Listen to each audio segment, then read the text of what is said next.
Hola a todos, es un privilegio para mí volver a compartir con ustedes un pasaje de la Escritura usando el método PRO. Espero que por la gracia de Dios estén bien. Y bueno, ha sido un privilegio poder ir estudiando la carta de los Gálatas y analizando textos usando el método PRO, el cual ha sido de mucho beneficio y bendición para nuestra vida. Así que, como ya me es costumbre, antes de adentrarnos a estudiar un pasaje, saben que creo que es muy necesario que oremos al Señor y pidamos su dirección. Así que vamos a orar.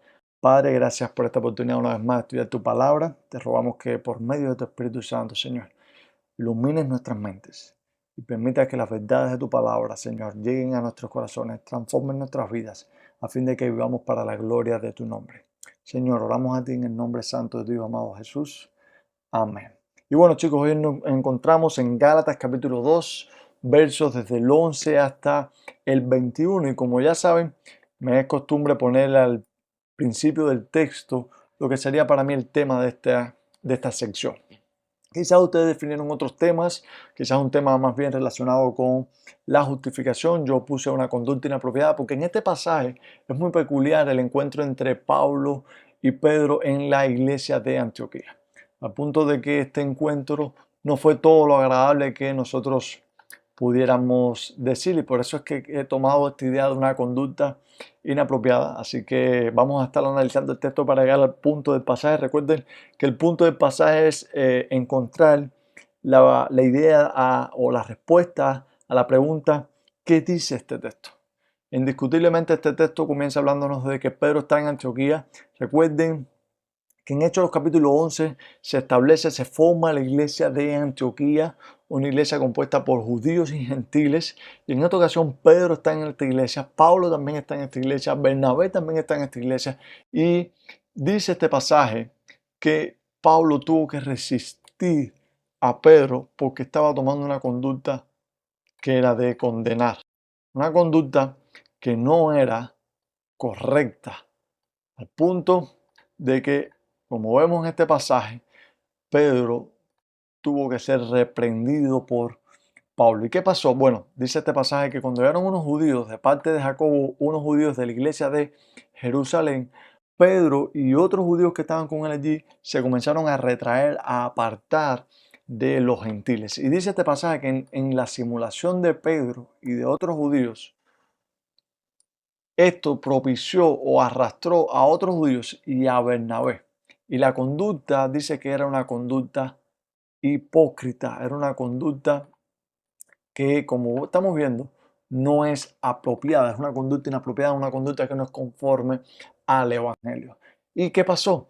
Nada, que llegaron judíos que quizás simpatizaban con el Evangelio, pero tenían en mente que se debían conservar, preservar algunas leyes ceremoniales, algunas leyes dietéticas que ellos consideraban que debían ser tenidas en cuenta juntamente con el Evangelio para que el hombre entonces fuese salvo. Y en el verso 14, Pablo declara abiertamente de que esa conducta que ellos estaban tomando, una conducta hipócrita, dice Pablo que no era conforme a la verdad del Evangelio.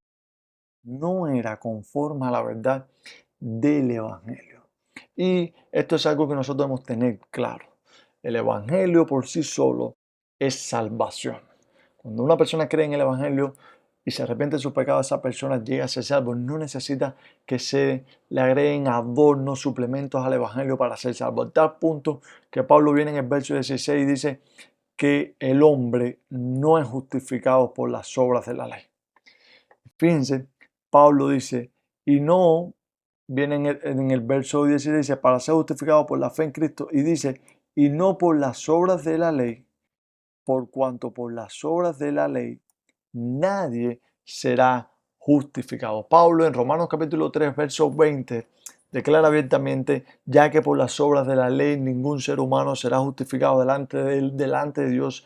¿Por qué, Pablo? ¿Por qué ningún ser humano puede ser justificado delante de Dios cuando es obediente a la ley de Dios? Bueno, dice Pablo en Romanos 3:20, el verso estoy citando, porque por medio de la ley es el conocimiento del pecado. Y aquí en Gálatas capítulo 2, verso 16, Pablo está diciendo que el hombre no es justificado por las obras de la ley, o en otras palabras, el hombre no alcanza la justicia necesaria por la obediencia a la ley, esa justicia necesaria que le permite estar en la presencia de Dios. Así que por aquí podemos quizás ir ya formulando el punto. Y para mí el punto del pasaje es que Pablo se opone a la hipocresía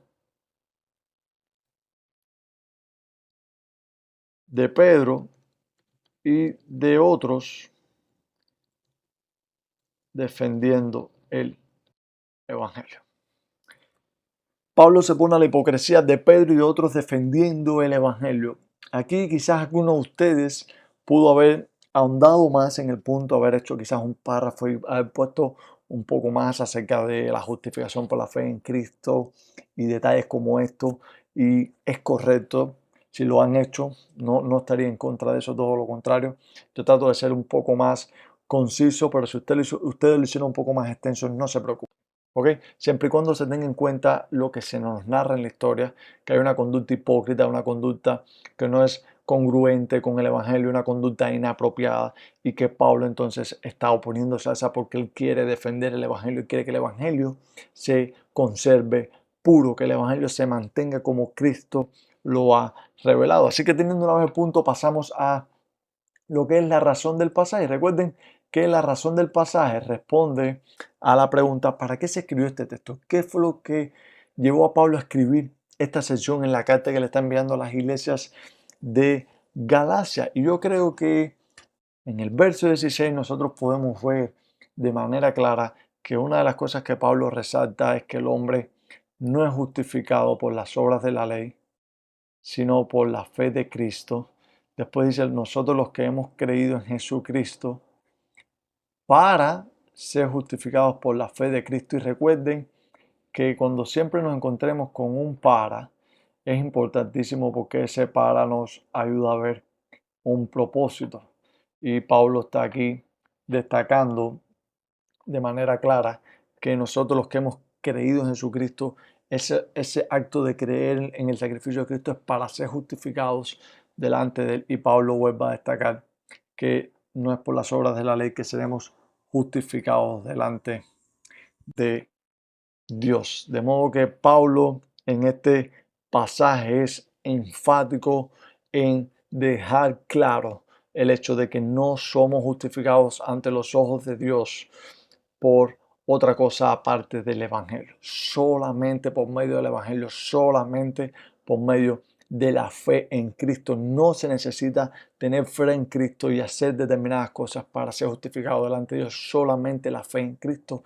Y es por eso que Pablo tuvo que resistir, oponerse a la conducta de Pedro y de otros en la iglesia de Antioquía, esta conducta inapropiada, porque ellos estaban transmitiendo la idea de que era necesario no solo la fe en Cristo, sino también conservar o preservar o observar otras leyes para alcanzar dicha justificación. Y Pablo deja eso claro, no es posible.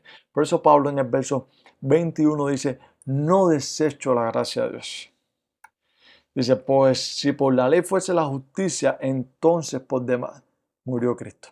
Es decir, Pablo está diciendo, si por observar la ley, si por ser obedientes a la ley de Dios, nosotros alcanzásemos la justicia necesaria, la justicia suficiente para entrar a la presencia de Dios, entonces no fuera necesario que Cristo viniera. Pero Pablo dice, por eso es que no desecho la gracia de Cristo. No desecho, perdón, la gracia de Dios. Porque Cristo vino a morir por nuestros pecados. Porque era necesario que alguien perfecto, que obedeció perfectamente a la ley de Dios, fuera nuestro representante ante el tribunal del Señor. De modo que cuando la sentencia caera sobre él, nosotros fuésemos, al creer en el sacrificio de Cristo, fuésemos justificados. Fuésemos como se define un poco la justificación, fuésemos declarados justos, hechos justos ante los ojos de un Dios justo y santo. De modo, chicos, que quizás la razón de este pasaje, o lo que motivó a Pablo este pasaje, fue dejar bien claro el énfasis de que el Evangelio no puede ser, no se puede adornar el Evangelio con ornamentos que traten de llevar al hombre a entender de que no solo necesita el Evangelio, sino algo más para ser salvo. No, no. Yo creo que Pablo quiere cuidar el Evangelio y no dar lugar a aquellos que lo diluyen o pervierten con su manera de vivir o su manera de comportarse o su conducta o su manera de pensar. ¿Y por qué yo creo que Pablo es muy enfático aquí? A tal punto que se tiene que oponer a otro apóstol. Y es por lo que se nos narra en el versículo quizás 20, chicos. Y Pablo dice que con Cristo Él está juntamente crucificado. Déjame ponerle otro color a esto para que quede mejor. Con Cristo estoy juntamente crucificado, dice Pablo, y ya no vivo yo, mas vive Cristo en mí.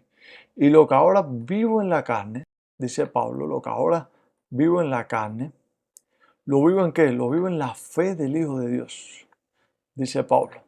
Lo vivo en la fe del Hijo de Dios, el cual me amó y se entregó a sí mismo por mí. El cual me amó y se entregó a sí mismo por mí. Y esto es algo maravilloso.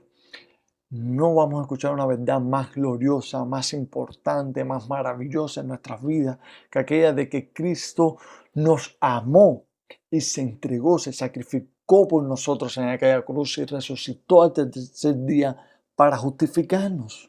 No va a haber una verdad más gloriosa que esa.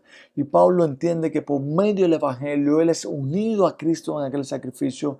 Él muere a los deseos de la carne, muere a los apetitos de la carne, muere a las atracciones de este mundo, Él muere a las seducciones y artimañas de Satanás.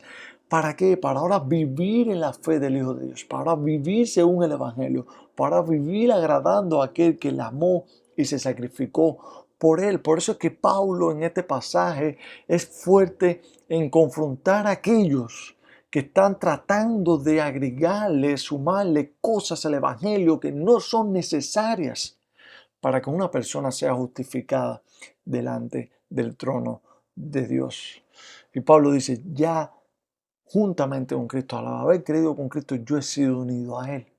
Y ahora ya no voy a vivir en los deseos de la carne, no voy a vivir según las corrientes de este mundo, no voy a vivir según los pecados, sino más bien voy a vivir en la fe del Hijo de Dios, voy a vivir según el Evangelio. Y esto es algo, chicos, chicas, que nosotros debemos tener presente en nuestra mente. Ahora debemos vivir acorde al Evangelio, debemos vivir según las verdades de las Escrituras y no debemos darnos al traste o no podemos permitirnos diluirnos y vivir según cosas que se le agregan al Evangelio que nosotros sabemos que no tienen nada que ver con el Evangelio ni tampoco no son de provecho. Pero si nosotros somos conscientes de que debemos vivir según el Evangelio, entonces, ¿qué podemos ver de este texto que aplica a nuestras vidas?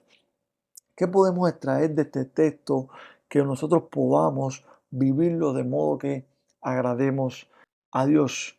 Creo, en primer lugar, que debemos o vivamos conforme al Evangelio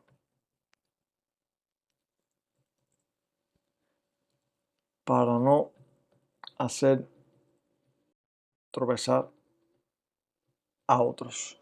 Y creo que esto es algo que debemos tener en mente, chicos. Esto es algo que no podemos pasar por alto, porque cuando nosotros no comenzamos a vivir conforme al Evangelio, nos puede pasar como estaba pasando en la iglesia de Antioquía. Puede ser que hay algunos creyentes que nos estén viendo vivir y digan, ¿es necesario el Evangelio solamente para ser salvo? ¿Es necesario el Evangelio y vivir de esta otra manera? Y nosotros debemos vivir conforme al Evangelio para no serle piedra de tropiezo a otros, para que otros lleguen a entender más claramente que solamente por medio del Evangelio pueden ser salvos, por medio del Evangelio pueden ser justificados delante de Dios. También otra de las aplicaciones que debemos aplicar a nuestras vidas es la siguiente. Debemos confrontar sabia y prudentemente a aquellos que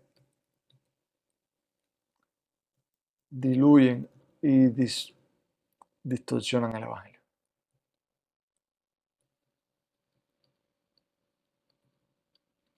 ¿Por qué debemos hacer esto? Porque si entendemos que solamente por medio del Evangelio la persona puede ser salva, ninguno de todas esas cosas que podamos agregarle al Evangelio, nuestros testimonios, los testimonios de otros, la gracia de Dios en nuestras vidas, cómo Dios nos ha bendecido y Dios nos ha cuidado. Esas cosas son maravillosas, son cosas que nos llevan a glorificar a Dios, pero no son necesarias para que la persona entienda el Evangelio. Y muchas veces hay personas que hacen esto y nosotros debemos ser cuidadosos en ese aspecto y debemos confrontar de manera sabia y prudente a aquellos que de alguna manera han echado el Evangelio a un lado y han puesto sus testimonios, han puesto sus experiencias como algo que es necesario para que la persona entienda y llegue a ser salva. Y nosotros sabemos que solamente por medio del Evangelio el hombre puede ser justificado delante de Dios y puede llegar a alcanzar la salvación. Así que de este modo podemos ver el texto y podemos encontrar verdades. Yo les aseguro que muchos pueden haber encontrado otras más aplicaciones a su vida. Yo extraje estas dos de manera sencilla, basada en la historia, en lo que Pablo narra a partir del versículo 15. Así que si encontraron más, súbanlas al grupo, pásenselas a otros para que ellos también puedan encontrar verdades que apliquen a sus vidas y puedan vivir cada día mejor ante los ojos de Dios. Así que sin más, me despido, Dios les bendiga y nos vemos en otra ocasión.